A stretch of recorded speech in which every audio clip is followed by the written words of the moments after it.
The Leila Show. Welcome to The Leila Show, where we connect interesting souls and creators from all over the globe to share stories, perspectives, talk philosophy, arts, culture, and dissect all the fundamentals of existence with your host, Leila Ziari. That's me. I'm a free spirit creator, world traveler, um, and student of life. I'm the author of 2 poetry books, owner and designer of an Etsy shop, a sometimes artist and singer, a bit of a wild card who dabbles in many trades, mastering none. Currently living the expat life as a resident of France and connecting and expanding my global family in life and on this show.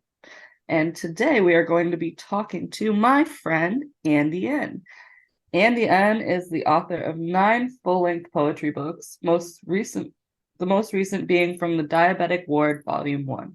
He is the co-host of Chorlton Come Hardy's Speak Easy and does podcasts akin to Spoken Label, Storytime, and Cloaked in the Shadows. He also does ambient music under the name of Ocean in a Bottle. So welcome, Andy N. Hello, Leila. Should we tell people first of all what the fun we've had recording is today already? Yeah, probably. Well, it sums up basically how I don't really like using the word dozy. How scatty we both are because we tried recording this a couple of weeks ago and anyway, it didn't quite go to plan, did it? Well, I didn't open the link. So my first ever show. So this is technically the first show of this show, but we had a first show before the first show of this show that I, accidentally made disappear by not opening a link. Oh, We transfer, guys. We transfer. It expires in a week. And I'm like that though. I'll be like, yes, I would like to do this right now, and then like totally just get involved in whatever I'm doing, and maybe not come back to something for like a month. yeah. Catch up when you catch up, definitely, as I would say with that. So, but yeah, it's been interesting really, that because like you can argue with it later, couldn't you? Like on that, we did a pilot that no one's ever going to hear.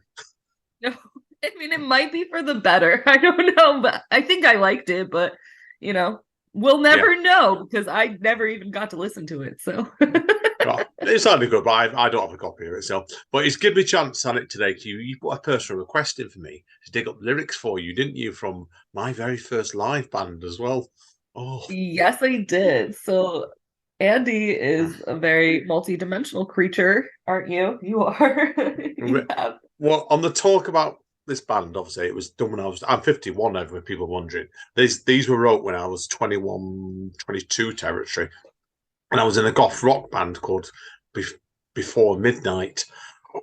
Oh, these are really depressing. I wasn't a happy young early 20-year-old, shall we say, right? Isn't that like a movie too? Before Midnight or the Before? It Before. probably was knowing me. Better. I think I probably hacked it from somewhere, don't you, back in those days, definitely. I So like the name. Anyways, let's hear a bit about that. Like, I don't yeah, know. sure. Yeah, well, it's obviously myself. I've been writing since I was 10. And in a future podcast, I'll even go and dig up some of these poems for you. And you can I hear would love you to. That would make me very the happy. first one was something like Colours in the Sky. I wrote when I was 10th at school. And it was blue is for the sky, yellow is for the sun. And I used to have to dribble. Cute though. I don't care. I'm gonna love these. Well, that was when I was 10, right? So the time I got into my late teens, I was on the borderline schizophrenic, all kinds of crap going on in my head. You know, when you're at that age, aren't you? You're just completely off your trolley. So, Understandably so. I mean, life is fucking weird. oh, Christ, it's terrible. The thing is, in my case, wasn't I've never had a bad family. I was just, when I was younger, I was a manic depressive. That's why, but I think that's where a lot of my poetry came from.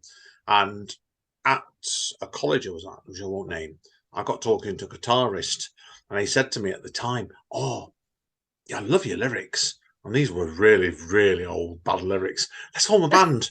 So we ended up with a 5-piece band called Before Midnight. I don't know who actually titled it. It wasn't me, that's for sure with it. And all I was listening to at the time was Joy Division. Okay, yeah, I do know them. One of the And most were you the depressing. singer of this said band? Yeah, badly. Right. I was a screamer. I used to say I never can sing. I screamed. Well, And I I'm mean, not. with the kind of lyrics, because I've glanced at some before we came on the podcast, that's what you do, right? Yeah, You yeah, scream. I did. I said I'd recite some of these in the spoken word style for you nowadays in a bit, but don't expect me to sing them. Right? I've just been. Okay, he I've will just. not be screaming. No, no. I mean, I'm I've, sure that was like a good channel for your angsty angst, though. oh God, yeah, it was a bit of a shambolic as a band. Honestly, I do remember that. We ended up with. Oh, which way around was it now? We played a few gigs in Manchester in the northwest of England, but they played in front of what 200 people a couple of times. They did all right. But the problem started when I might have the order of this wrong. The bass player's wife started sleeping with the drummer, or the drummer's wife started sleeping with the bass player. It's always a woman. They fuck it all up. Well, they were both. I'm not going to name no names of this. The case is still alive, right? But those two were particularly feisty characters, and I can whichever way around it was, they probably deserved it what they got. So, but we played a couple of good gigs, played some bloody awful gigs, and the band split on stage when the bass player and the drummer started fighting. So I'll let you guess what over. The woman.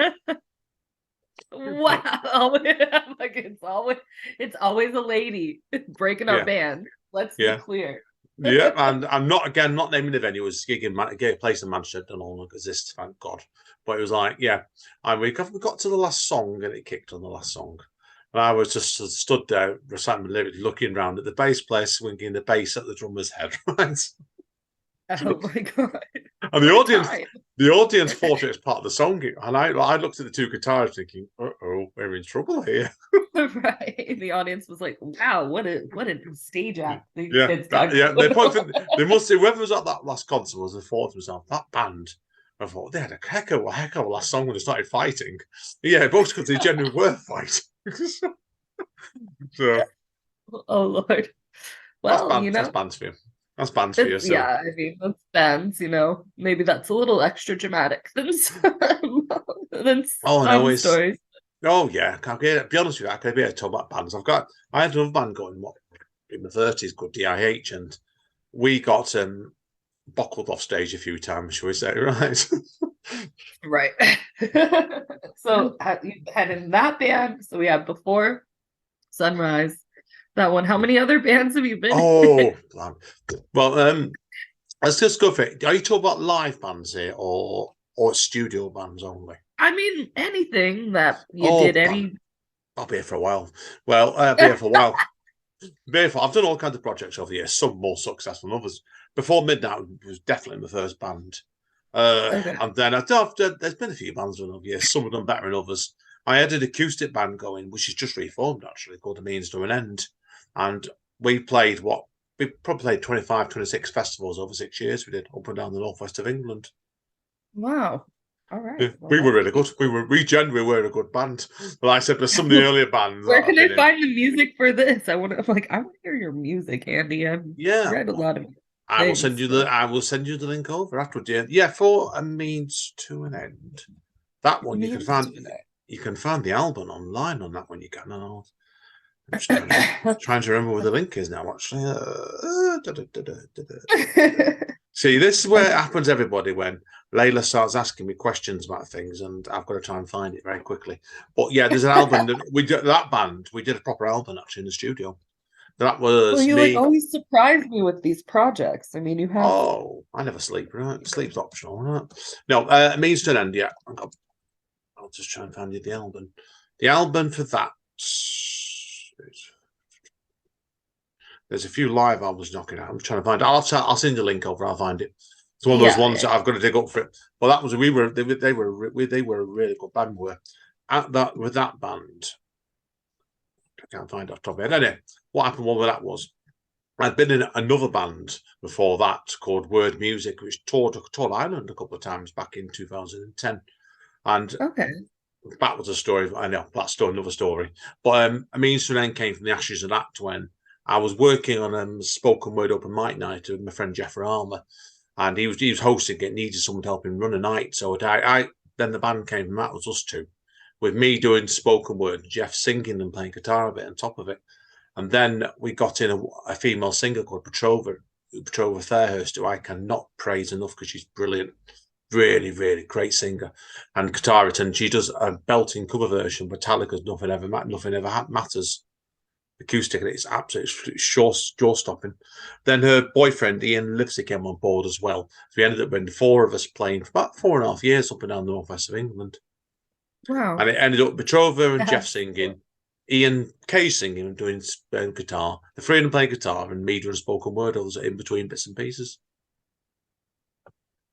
That's pretty, yeah, you impressed me with all of the projects you oh yeah well out of your the before midnight pull thing, out of your magician's hat. Well, you got them all.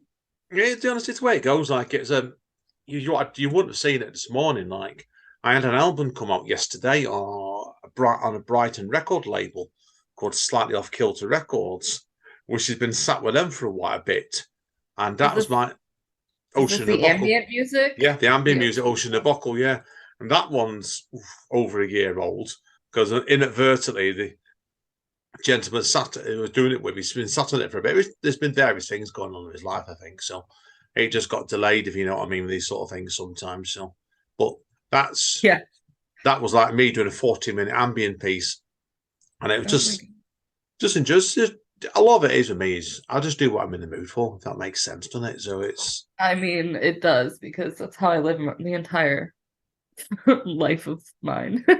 I said it's like it's all it is like it's. I mean, it may seem like some people I've done a mecca amount of stuff. It's a lot of it is just mood, because right. I know I've told you before. Like we don't have a TV. I'm not the TV. Yeah, I'm not the TV in years, and it'll be we're just not bothered. That's why Amanda's always writing. I'm always writing, so we're usually up to something or another creative, and that's the best way of doing it sometimes, isn't it? You know what I mean? Just enjoy it basically. So right. I mean, honestly, the TV does distract so many people from being able to, like, you know, after dinner, they're like, yes, television time or whatever, you know, it's such like a ingrained things in people's schedule. But yeah, those people are not writing and making music. Exactly. So. Or what basically, yeah. It's like that's why I want to know what you're thinking at this point is like, as a fellow creative person, I don't believe we should ever stand still with our creativity. You've always got to be moving onwards all the time, haven't you? Yeah, but then I do also feel like, well, it depends, because you have so many avenues. I mean, I guess we all do. I do too. But I mean, there's definitely moments in time where I lose my drive to like create in one, you know, and like one certain thing, writing, for example. Like I'm always writing. Like I don't think there's a day that goes by that I don't write. But I also like abandon a lot of projects, and then like there's a lot of unfinished things, and yeah, most of my projects are perpetually and forever unfinished. So like I do feel like, I don't know, it's not like I stop, but I do feel like you can't force yourself to work on a certain thing, and you can't really force creativity. So it's kind of like you said, when you're in the mood, you're in the mood, but like what that is not necessarily a continuation of the project I'm quote unquote technically working on. It could be like another entity all in and of itself. Yeah, God, yeah. Exactly, because like it's the amount of projects or bits and pieces I've done, and that projects have just not happened. It's this you can name them. There's loads of them all the time for me. And I'm not even talking about doing like music and poetry. I'm not, because I've got, and you must have the same, I reckon. I've got a good half a dozen incomplete novels not dangling around somewhere or another. That oh yeah, I've got halfway through, and I thought no. I mean, it's just a lot of, you know, it's a lot of words. No, because novels, I mean, I published 2 books of poetry, as you know, and that to me is like so much easier. I don't know, easy is the word, but like, you know, novels have to be like so put together in such a way. And yeah, I've started some little like short story bit novels and life stories about whatever, and they never get that far, you know. But I have pieces. Yeah, I think we're all like that, because I said, in a minute for me, I'm actually in the middle of could be my first novella actually in a minute. There's a good chance this could get completed, this one, where I'm telling a murder mystery story set in New Blackpool post-COVID world, and I want to try and do it as 11 page chapters done by 7 different narrators. I like that. See, you will finish that. I know And you will. I'm on close to the end of the third. I'm only on the first draft at the minute, but I'm on to nearly the end of the third part at the moment, and I know what's going to happen in the fourth and fifth, and I know where it needs to finish. So, but we'll see. Well, then you got it. You Yeah, outlined the whole novel then. So I yeah, think that one will finish, Why yeah. Finish not? that one, and I've also got something dangling around at the minute, and I don't know what this is going to be yet. Called The Last Man on Earth, and what that's going to be is that's about the last man on Earth. And Right. he's in a spacecraft. The world's burning up around. Everyone's dead, and he's just there with his robot, looking for life. So, but even though That there's no, seems prophetic in a sense, are you future telling here? yeah, How that is quite a sad character. That one, he's crushed to his own demons. So that's why it's aren't we all? yeah. Put it But bluntly, but he has no other person to bounce his demons off of now because it's just him and his robot. Oh my God, I wouldn't want to be the last person on Earth, I don't think. yeah. Or space.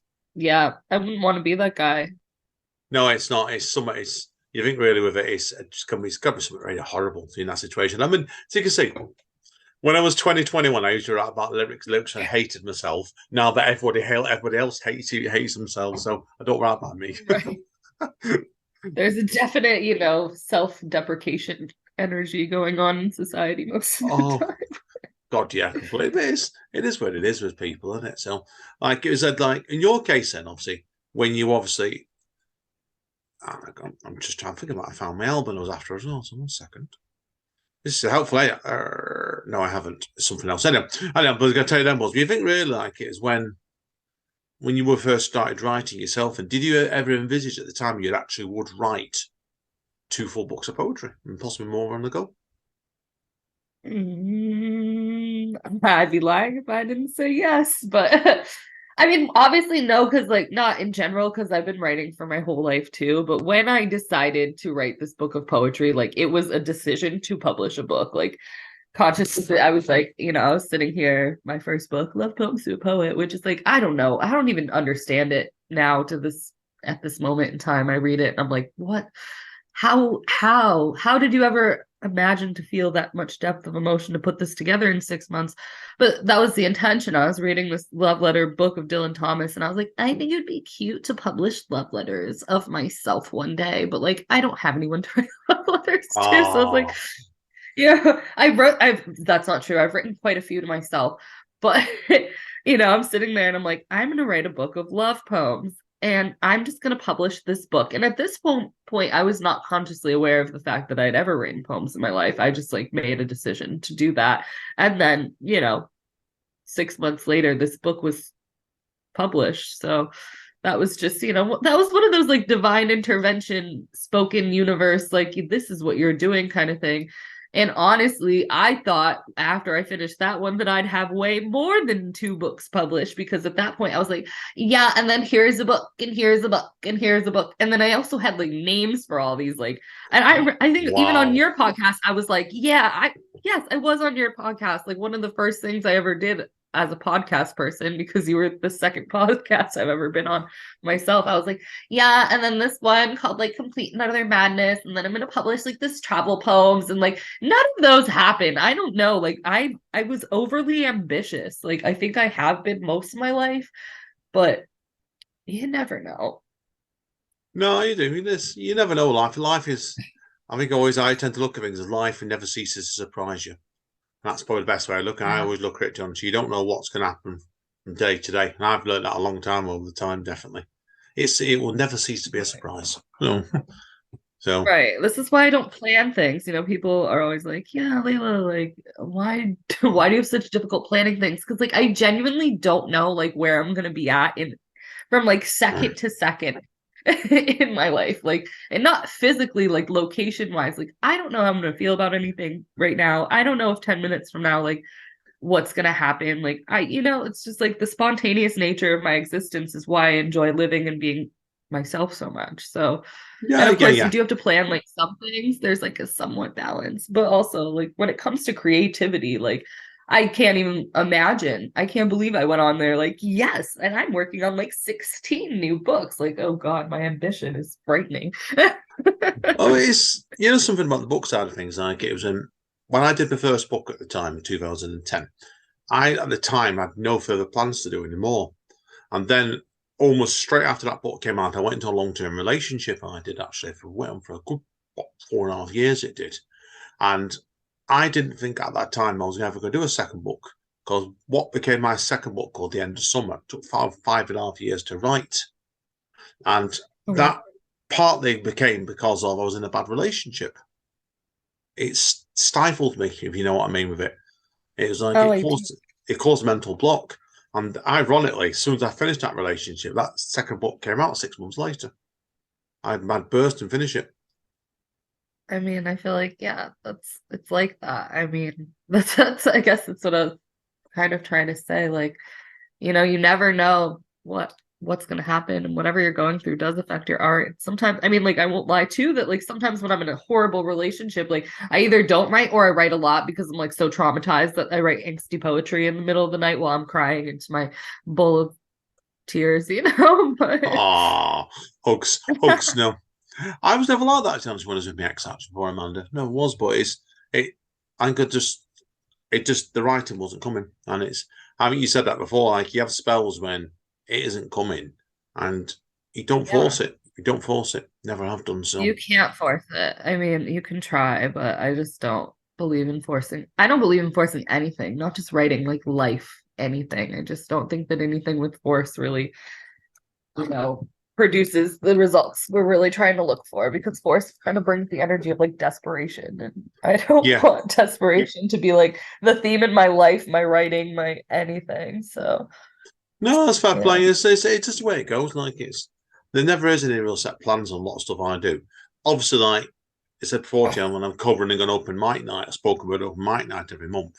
That's when I have to get into. We have to get into routine for that. The three of us that run it, really, we have set roles on it, and mine's all the admin and promotion side of it.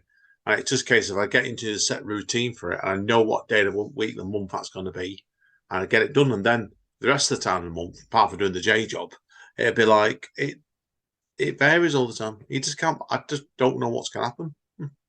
Exactly. But there's things like this podcast. I'm scheduling interviews. So those are, set schedules. But I can't say in what order, other than you being the first one, in what order these are going to come out and which one I'm going to edit first. Oh, well, listen, best way to be. I know you've been talking to a friend of mine over a future one, but I won't name and shame him, right? Because he's as scattier character as me and you are, and that's all I'm going to say about I can't. Yeah, I can't wait. I'll name him Philip.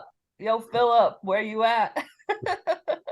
I'm saying nothing. I'm just going to wave at him off camera, so he knows who he is. So, but yeah, I said like it's know who you are. We do find like as your writing developed over time, has it influenced the way you look at life? Do you think? I think my writing is a reflection of how I look at life. So, like more so, yeah. I mean, I don't know if it's influenced me or I influence it based on where I'm at, but I just feel like as a person, I go through so many goddamn phases anyway, because I'm really committed to just like whatever this earthly existence is, of like complete radical transformation and weird adventures and catastrophic meetings, and also really awesome, beautiful things too. So I feel like my writing is a reflection of wherever I'm at, like in my physical reality, and or like my etheric love affair with myself and other things in my mind. Oh God! Oh, by the way, I found the album I was after as well. Right, I'm going to send you over the link on Facebook now, because I don't think we can play these actually through here on here. But I can send the link over, and you can have a play it back later on, and you can tell us what you think. See, I found the album, so I knew I had it. I knew it was online somewhere. Right, this is organized, everybody. And see, I keep talking. Organized chaos. Oh, it's me, and it's with you as well. So, right, the album you're after is there. And that album itself, was Means to an End, was originally recorded all the way back at the end of 2015. and it came out in March 2016. So that's why. So 2015. yeah, I had hair back then as well, and it wasn't grey. Doesn't it seem like so many years ago? 2015. I mean, it was like 7 years ago, but it feels Yeah. like I have no idea who I was supposed to be at that time. Well, to be honest with you, I just got the long-term relationship I told you about. So, and that was over the period in that relationship. The band was the only creative project I really did back then, to be honest with you, years. And it wasn't a gig band that used to gig all the time. It wasn't, because Perks, when I was diabetic, I'm still diabetic. We could only have to be very careful picking out our gigs a lot of the time, because it was like I had Pacific Health needs, still have Pacific Health needs, and we just wanted to do good gigs. Because we don't be going all over the pubs in Manchester, all over the northwest of England, doing open mics, because I wasn't into that, and I'm not now. So, When did you find out you were diabetic? Was that 2011, back in 2011. So August 2011. So it was when I put on that case. This is what people bear in mind with diabetes. I found out I was diabetic by chance, but I put a load of weight on in about 6 months. Okay. Because I ended up going up to about 17 stone in English weight. I'm 5'11". I was massive. I'd really bolted up a couple of months. I didn't know why, but it's because my pancreas had basically stopped working properly. So I put the weight on. That's why and the day job I was at the time, I collapsed in work. So it's like I woke up in hospital. Oh my goodness. Pumping insulin into me, which was not the best experience in the world. No, I would imagine not. And so do you have to like inject yourself every day or No injection. I did. When it's weird about diabetes is because I know people that first of all lost fingers, lost eyes, and lost toes over it. But I was lucky. Well, there's two types, right? There's type 1 and 2. Type 2, but then they get type 1.5, which I am. You can make sense of that. Well, a happy medium in between, I guess. Yeah. But the doctors, one of the doctors told me a bit about there's actually 5 types actually there is, and I didn't know that. But I've got symptoms of type 1 and type 2. But in my case, my dad's actually diabetic. He's just got an insulin for the first time, he has. And my brother's got it as well, but he's a type 2. Well, that's my brother's weight, unfortunately. But yeah, what happened was they pumped me full of insulin. I was on insulin for about 2 years. And this way I take big day jobs. I had to take pens in to work with me. And then started injecting myself in the middle of the day, going to the toilets. It was horrible. It was horrible. But then after time, I got it under control. And it's been under control ever since. And then they put me on tablets. Well, I'm glad you're in control because nobody wants to be injecting themselves for the rest of their life. It's awful experience. A lot of it is one thing I've learned after becoming diabetic is I have to look after my body more, control my life basically, and be very much more careful. I mean, has that helped you? I mean, probably has, right? I feel like if I was forced to make better decisions in that way, I probably would. It's interesting enough, actually, because it focused me writing more. Right. Well, that's good. Yeah, it took me when I got the second book out of the way after playing my ex-partner as well. It focused me writing more, and I've usually managed a book a year ever since, really. Wow. Poetry, so a book, that's impressive. And do you self-publish these? Yeah. I'm not. I've been messed around with a couple of publishers. My current book, the Diabetic Board, Volume 1, that did take 8 years to write that book. That was a struggle, that one. So, but that one was going to be with a publisher at the time, and I found out, to put it bluntly, they were wankers. So I walked away from it and just carried on writing at my own pace and rewrote it a lot. But there was another book, I think it's my third book, Birth of Autumn. I actually signed a publishing deal for that one. I did. Wow. And then they decided to send me a revised publishing deal over. And I took one look at it and I thought, no. Because they started putting this. was a good tip people bear in mind as publishers. This one decided to originally was going to publish it for me and would go say I'd get 30% of the royalties, they get the rest. They then decided to bung on a charge on it of a cover design and editing in the book of $500, which I would pay. That doesn't sound like a good deal at all. Yeah, so that one got declined. 23 is a terrible split. 23%, you know, it should be, it's It's not even an even number. Like, where's the 30-70 or the 40-60, you know yeah, what I mean? I know it's trouble is with dealing with publishers, you're not going to get a lot of royalties off most of them anyway. So it's like that's why I've never made a lot of money with poetry. I made more than I mean ambient music, to be honest with you. That's ironic because I'm not really on the ambient side. I'm just a hit and hope brigade. I just hit a key and hope it works. and record it and loop it. So Well, hey, I mean, whatever works, right? yeah, Yeah, I mean, exactly. So exactly. I really But never expect to make money off my art. So I if it sort of ever mean does, if it ever does one day, like voila. Now, what do I make money off of? I don't know. That changes all the time, but exactly. It's like my mother opinion. If you as artists, is you're right. You're not doing all this stuff for yourself. If other people love it, even better. right, right. I know this is Suppose. for me, it's definitely just doing what I love and then also sharing it Hmm. because like Yeah. whatever sense of validation I feel to need to feel like I did something for myself. I don't know. There it is. I did something. It's immortalized. Wow. You know I what I I mean? promised you before as well, didn't I? We said I would actually do a spoken word version of one of my song lyrics. I Mhm. sent three over to you before. Is the one that you would like me to do for everybody more than anything else? Because Like they are a bit depressing. they are depressing. I don't know. Read which one you like the best. I like the last one. Victims. Oh, right, yeah, okay. Yeah. Yeah, it's worth noting with these. I was playing a character in the band, and I forgot the name of the character now. But I was it wasn't under the name of Andy N. So I was playing it as some kind of Lord, I don't know, say Lord Triger or something, as a vampire lord, as the front man Oh, too. that is great. I love the vampire Yeah, vibe. that's why these three What did lyrics you were sent to wear you. on stage? I'm interested in the fashion. Well, I was at the time, I was wearing 26-inch waist leather pants.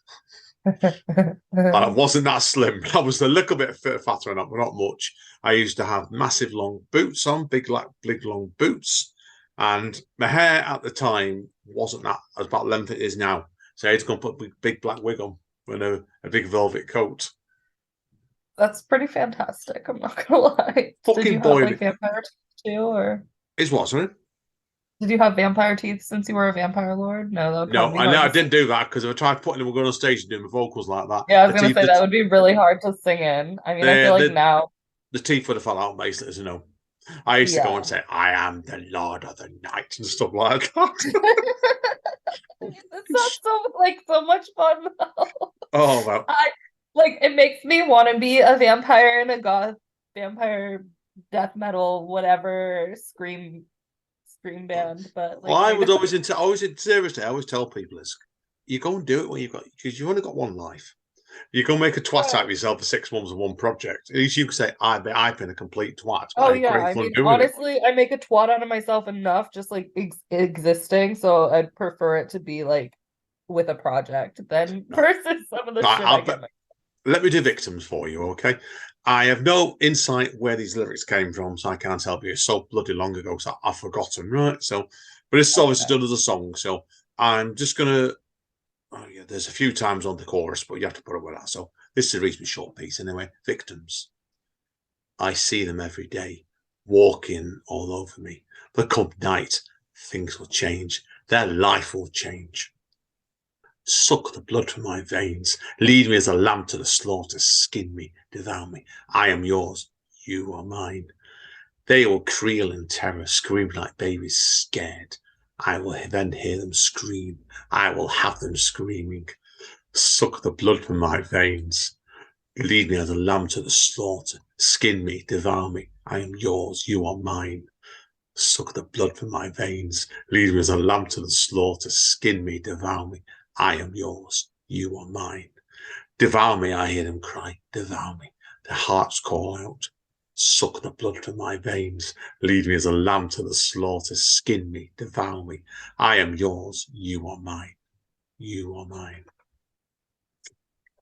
I low key love it though. I'm not gonna lie. Oh, blimey. Yeah, that's if memory's correct with that one. The actual one of the guitarists played keyboard on that, so it gave a bit. It was more of a ballad one that was. The guitarist crunching in, so But oh god, I wish I I love a wish good I ballad. I wish I had the music for that, but there's no recordings, so probably for the best. Right. No, I mean, God, I would love to have all the recordings of all the things you've done. Well, but I think about that sometimes. Like I've done so many. I wish I recorded more of my life, I guess too. It is, you might not want to show people, but it is nice sometimes to be able to go back. Like, if I'm ever in a band, I still want to be exactly. in a jazz band one day. So, if Oh anyone out god, there yeah, wants.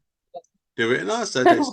That's a good idea. Do it, like I said. So you just do it. You can live your life. Like I said, it's like it's. I thankfully in my case, I've got recordings of nearly every band or project I've been in.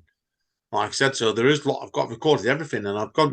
I very cleverly when I put most of it up a couple of years ago on a one Bandcamp page, which Andy and Promote Productions, just because I put everything on there as an archive project. And because I had them all in big, all kinds of CDs, all kinds of folders. Right. And I thought myself, It's get it way all on easier. there. That way, then it's just an personal archive. And I'm still finding, make you laugh later. I'm still finding CDs and stuff. I remember people passing CDs to me saying, oh, you sent me this CD about 15 years ago. And I thought, I don't remember that. That's incredible. Oh, that's what it was Yeah. like. It was just, you just used to do things like I used to do some of me noise stuff. I used to just bang them out, send them to 10, 11, 10, 15 people and forget I'd done it. So it's complete. Right. I mean, that's pretty great though. Oh, To God, yeah. to like have those resurface is like, oh well, you're out there. Your music is out there in whatever capacity. Oh, yeah, you do. And It's that's cool. things might turn up. I'm still working and stuff like because I've told you, I'm doing the ocean, the Bockel stuff. That's still always going to assist that. I've got a band going with my friend Polly, who's a fantastic vocalist from Huddersfield. She's one of the best poets I know. She's unbelievable, she is. And we've got a band going called Polly Ocean, and we've done an EP on that. And there's a second EP on the way in Siebler Media in America. Whenever I'm working an album on that, and I've just found another other night, actually, I've forgotten about a pre-EP single I did with Amanda when we're in a band called Mandy and a Bottle, which is me and her doing vocals, me doing the music. And we did a couple of tracks about 6 years ago with a mate of mine who helped me produce the music, and I've just found them. And that'll be coming out as a single next as well. Just with you put things down and forget about it sometimes. Didn't you have? Absolutely. Now I'm right in thinking you. It shows you in your case is that you've got something like about 1,000 odd poems, haven't you, on your G drive or something, haven't you? And you're always Oh God, used more to just than put that. stuff. You just put I know you just put everything on there, didn't you, writing wise? Yeah, that's what I started doing because like it got just too scattered, like the little pieces of paper and the scraps and the random places I would write poetry and different places. So yeah, I have most of them on my Google Drive. I also have like notebooks that I carry around, like, oh, one day I will dissect all my Dr. Scratch writing into, but like there's just so goddamn much writing. I don't know, like, and like God, there's too many things I want to do and not enough time to do all of them because like I can never pick which one's important. So I bounce between all of the important things and give them all some time eventually. But yeah, there's thousands. Honestly, there's thousands, which is funny because I've only published 2 books, but I have content to publish quite a few if I ever could get it together. What you like? Now I think it's obviously.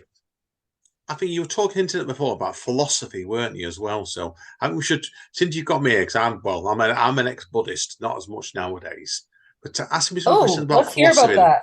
Ask me about some You're an philosophy. ex-Buddhist? Yeah, ex-Buddhist. I just don't do it nowadays. Don't get a chance. So, what? Well, tell us about Any that. questions you want to ask me about that?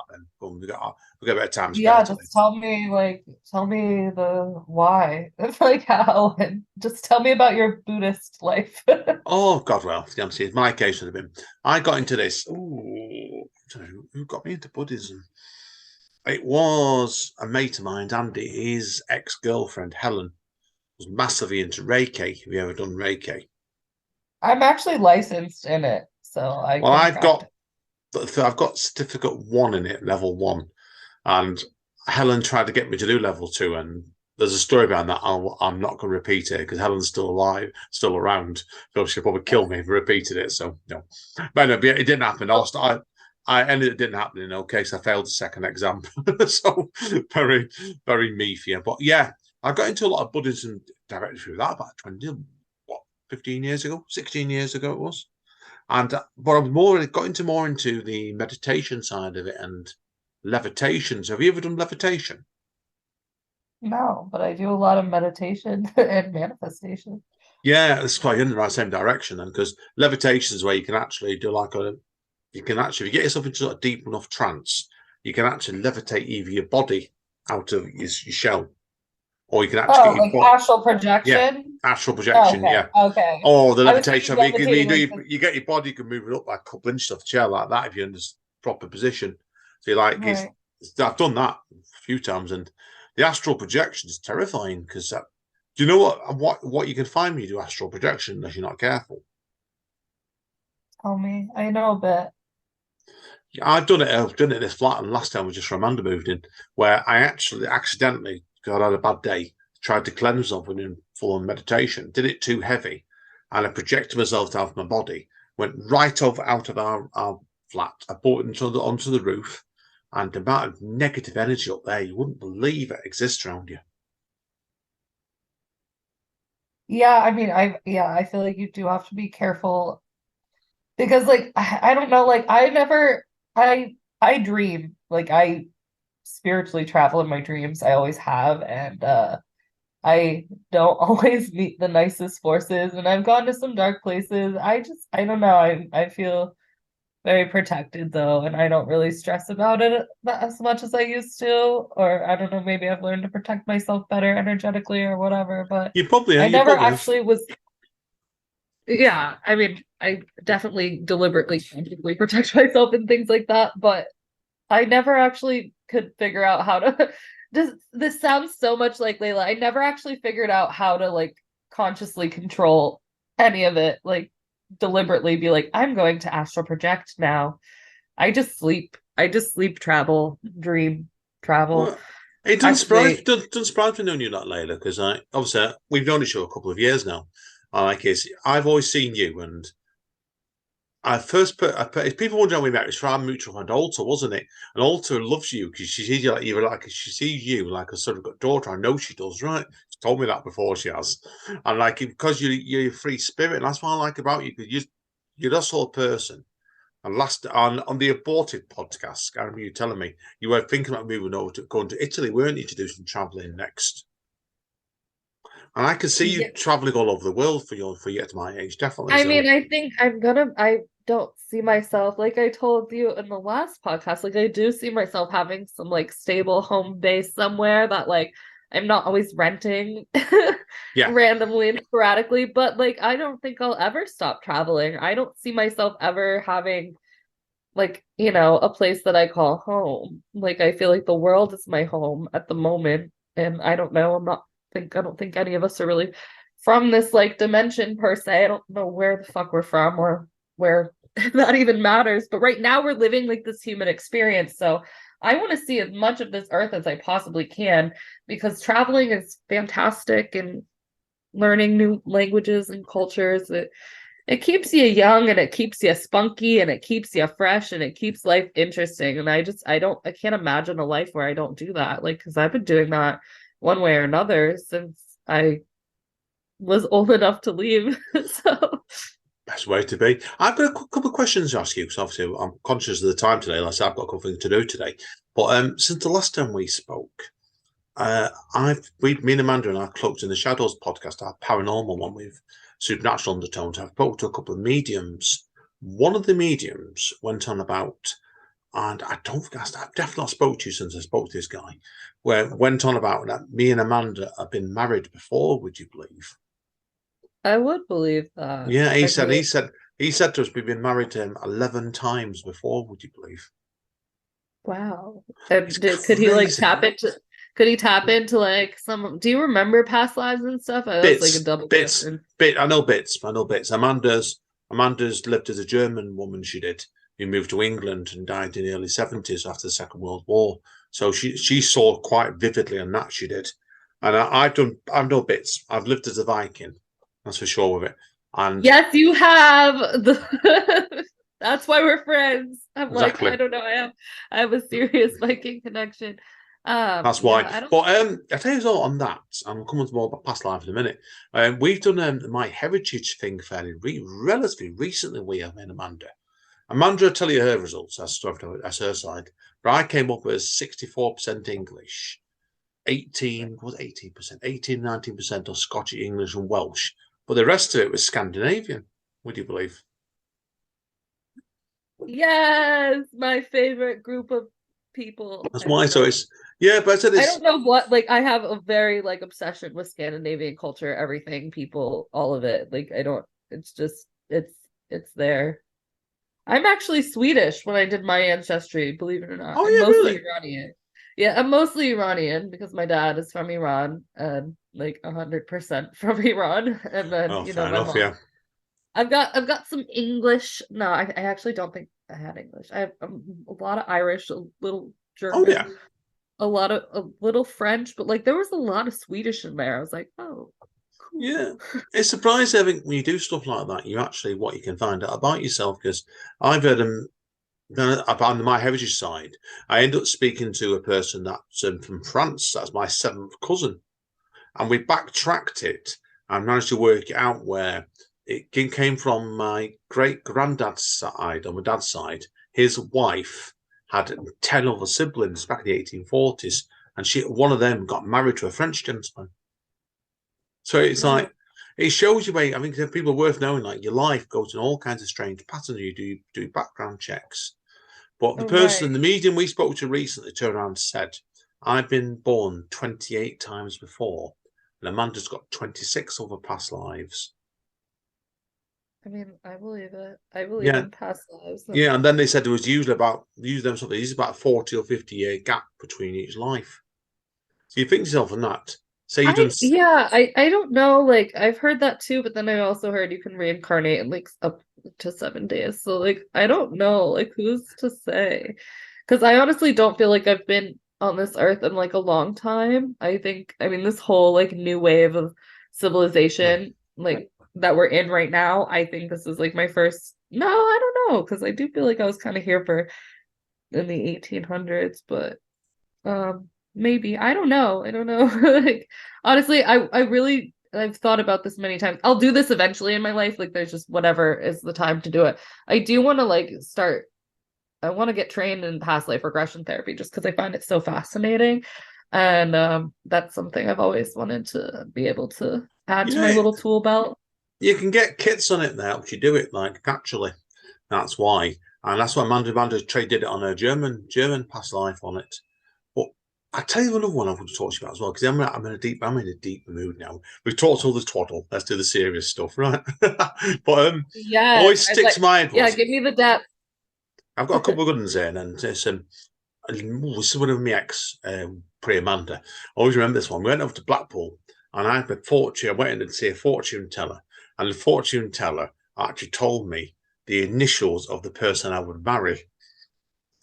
And I went in there, and what happened then, what was really funny was they weren't my exes at all, and they got them dead right. It came out of AS. And Wow. Amanda's my wife, and her maiden name is Steele.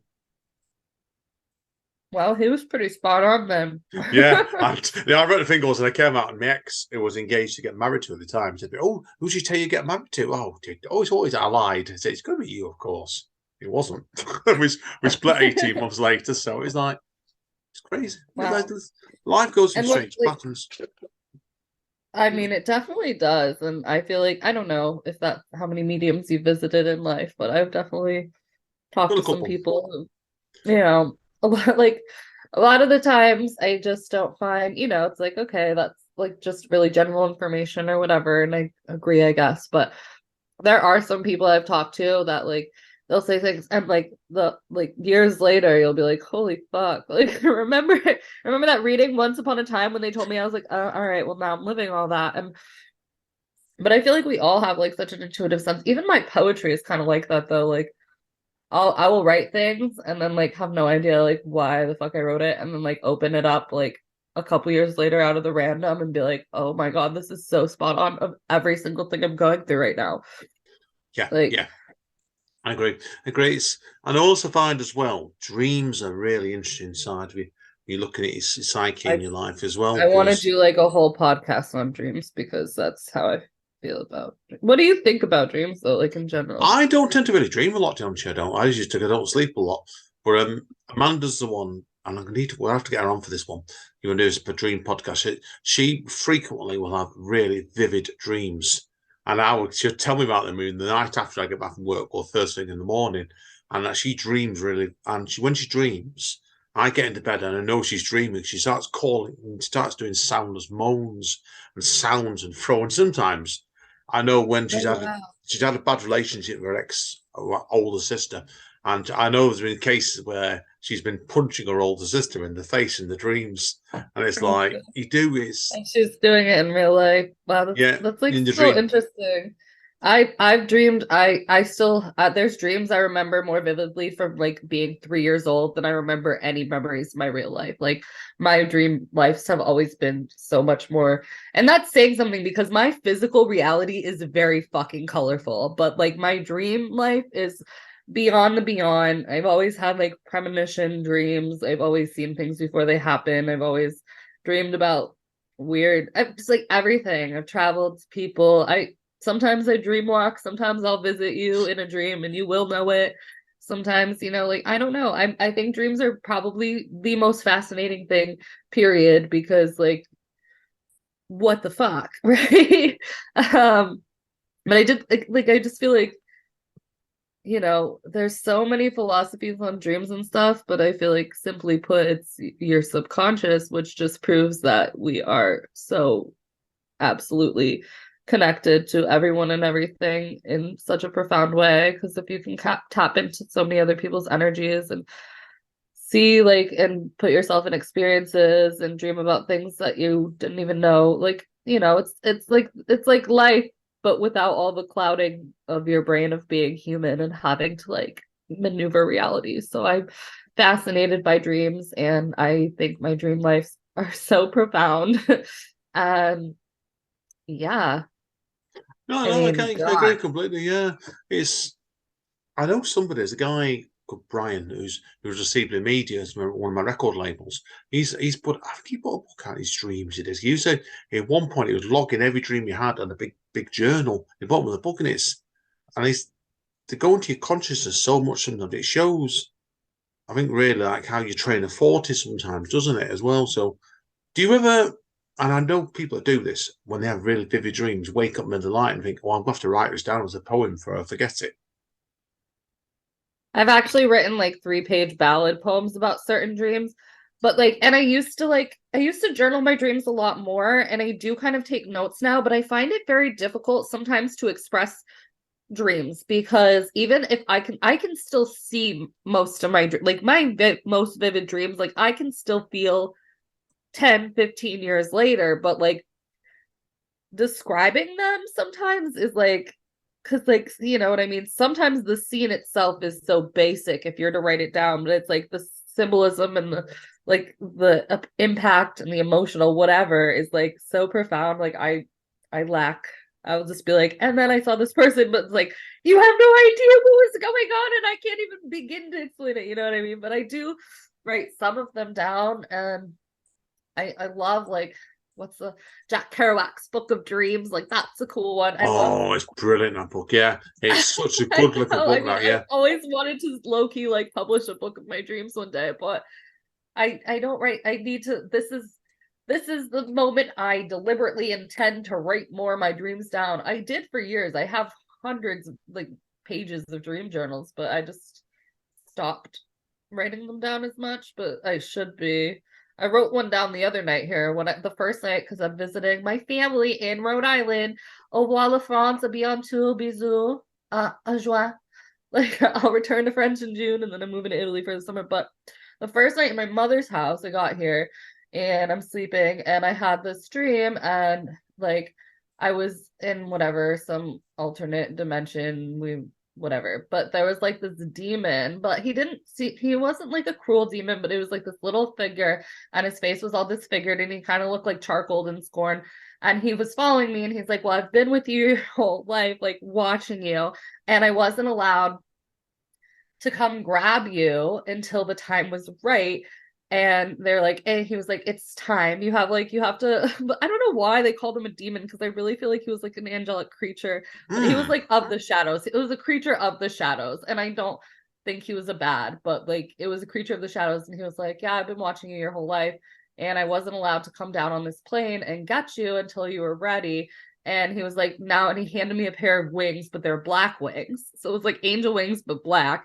And he's like, yeah, so you have to come be with us creatures now and do your mission. And I was like, fuck you. I'm not going. I'm not ready. And I don't want to leave humanity yet. I was like, I'm having fun being immortal, and you can't make me be a higher dimensional angelic shadow creature. Brilliant. But it was just like, it was so vivid. And like, I just remember this creature's face, but it's like, you can never like describe like how that feels in its entirety. You know what I mean? Like, I can see this dream and like the dimension I was in so clearly still. But like, I don't know how the fuck to describe it. It was like dark and murky and like an in-between. It was like an in-between plane. But yeah, I woke up like, what the fuck? I ain't going. Brilliant. It was like, you will not make me. Never say stand still. Always rest. That's the best way I love about you, Leila, there. Definitely with that. So do you think you're ever going to bring a third poetry book out for yourself? Or you're not sure? Yes or not? Yeah, eventually, maybe, or something. I mean, I would imagine. I honestly, my plan, fucking plans, right? No, it's plan or plans. Yeah. The girl who says, I don't make plans. Yeah, like I had like, we'll just say intended. I had intended to actually have finished my third book of poetry multiple times throughout this year. And I actually have one, but like, I don't know, like it keeps changing form. It's like, and then when I'm not sad anymore, I feel like, why the fuck would I want to put up this sad girl poetry book out? But like, I feel like eventually I'm going to have to. But the sad girl, like all my trauma existing in the black inky murk of all the sad, horrific things I've been through in poetry of feeling, like, because I have a whole like half written book about how my soul has been shattered into pieces, but like I don't feel that way right now, so it's hard for me to like want to validate putting something like that feels, and it's not negative because I feel like it's relatable, you know, that's the kind of things that are relatable. But then I'll get in my like happy, like everything works out for me and my life is kind of perfect even when it's fucked up mode, and then I'm like, why the fuck would I publish something like that? So that's where we are with that one. Do you know what I did? Do you know what I did about 2 years ago? I got to last year actually, just over 18 months ago. I decided I've really, and this you wouldn't necessarily know this, I'm actually pretty at the point of almost packing in poetry now, actually, altogether, possibly for good. And I decided I had 4 books left I wanted to finish. And I thought to myself, I was looking at my manuscript, I thought, oh, that's nearly done. That's done. That's very close. And that one's close. So I spent about 18 months so far getting 3 of them done. I'm on the 4th one now. Oh, and then you might pack it in forever, huh? Well, I've got a couple of novellas on the go, and I want to do novels and flash fiction and plays and other stuff. Yeah. I feel like that's kind of where I'm at. I feel like I might publish like 2 books of poetry, and then God knows, I'd really like to just write philosophy. And then, but the other day, right, I outlined, I have to tell the tales of my life at some point, and I'm gonna have so many more to go. So this is probably gonna have to be like I'll do this when I'm on my deathbed and or like 10-part series. But like the colorful experiences I've had in my life are second to the most interesting things I've ever heard from any human, period. And that's not like talking myself up. That's just to say my life has been fucking weird in the best way possible. And I have lived in very like weird, like close-knit communities that nobody will ever see in their life. And it's like, so I started, but it's like, it's really overwhelming to start to write about that, because like when you're writing about yourself, not only are there stories, but then there's the feelings, and then you like go off on tangents within that. And I find that but I did outline it the other day. So I woke up, and before I ate breakfast the other day, I was like, fuck this. I'm going to just get it all out there. And I put everything into, chapters and subsections just to make notes for myself so I wouldn't forget as time moves forward. Like But I would like to do more of that. I would like to do more like real life storytelling about the crazy shit I've done in my life because Oh, it's do it, fast. do it, do it. I've got a book dangling around. It's another, a full-length novel that's nearly complete that covers the first 40 years of my projects over the time, right up to when I got diabetes, and I'm going to have to release that at some point, and then you'll see some crazy Yeah. projects. And you That's one. have, God, you have so many books out though. How you have nine full length, right? Yeah, and Nine. I've done loads of done quite a lot of collabs as well. So, but it's the way it's gone. Like I said, it's going to be three that have been done pretty quickly back to back. That were nearly complete, and I've got one more I want to do, and that's going to be it then. Poetry, like I said, it's just the way it's gone. In an ideal world, I'd have had some of these books out a couple of years ago, but it is what it is, isn't it?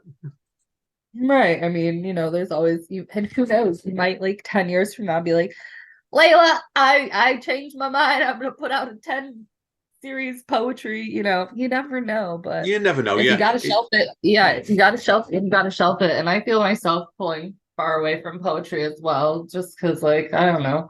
I never intended to be a poet, so no, it's best way, yeah. best way. You do like it. It's life. It's something.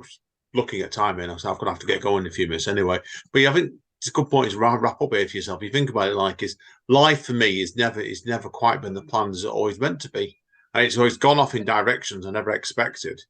And you think really like when I first did the first poetry book, what 12 years ago, 13 years ago this year, I never expected to be I've done as many books as I've done. And then basically like hosting podcasts, doing ambient music, got married to a fellow writer. You don't know it goes off in being a creative person, I think, in ways you never expect. Yeah, and you have done and continue to do quite a lot of interesting projects, which is great. And that's probably what most creators can say. Like, yep, I didn't know this was gonna happen like this, and I sure didn't. I didn't even intend to. I mean, when I intended to write a book, I intended to write a book, but prior to that, I had no intentions to ever write a book except maybe I don't know. I had been toying with the idea of like short stories about my life, but I had no idea of poetry. I had no idea. I've never had any idea that any of my life was going to look like it has, honestly, in any way, more so than just creativity, just in general. But I like it that way. I wouldn't take back any of it. I think it's fascinating. Oh God, yeah, I think you do. Like life is like that. It often does go in ways you never expect, and I think I wouldn't have it if way to honest you. Like I said to you, there's been things. I think your life is always going to find that there's always going to be regrets everything you do, but in a good way sometimes. So I said so. Enjoy it I, because you've only got one life, haven't we? So I certainly do my best to enjoy it and right, not destroy it. I'm out of time here. So unfortunately, Layla, All right. we Well, we should will cut. talk. Take care, guys, I'm gonna girls. have, yeah. Well, I'll put your links in. You want to tell everybody anything before you sign off? Sleep. Make sure your good night's sleep is vital. Yeah. You can find me on no usual places. Oh God, I hope there's links. I'm on Facebook as just straight Andy and I mean, I'll put. Instagram. I'll tell you they were now. I've come to, so this really is hopeless today. Listen to me. I can't even get into Instagram. I can't even get into Instagram page now. It's Instagram. I'm under the name Andy N Poet. Twitter. All right. Well, I'll post all of this links. I'll pass all the links on. To be honest, with you. We'll be here for a while because Yeah, I'll internet's post freezing. everything. So, but the rest you can find me in all the usual places. Books are all on Amazon. All the So places, all the medias. Yeah, we can get Andy on all the medias and I'm here, there, and your. everywhere. I'm even one of the hip kids. I'm even not a hip kid anymore. I'm on TikTok as well, and that's an interesting Oh my God, experience. the TikToks. I can't, but thank you for coming and thank you for listening to my Leila Show. We will have Andy on soon and bisous, ciao, a be on to a toot sweet. Love y'all. The Leila Show.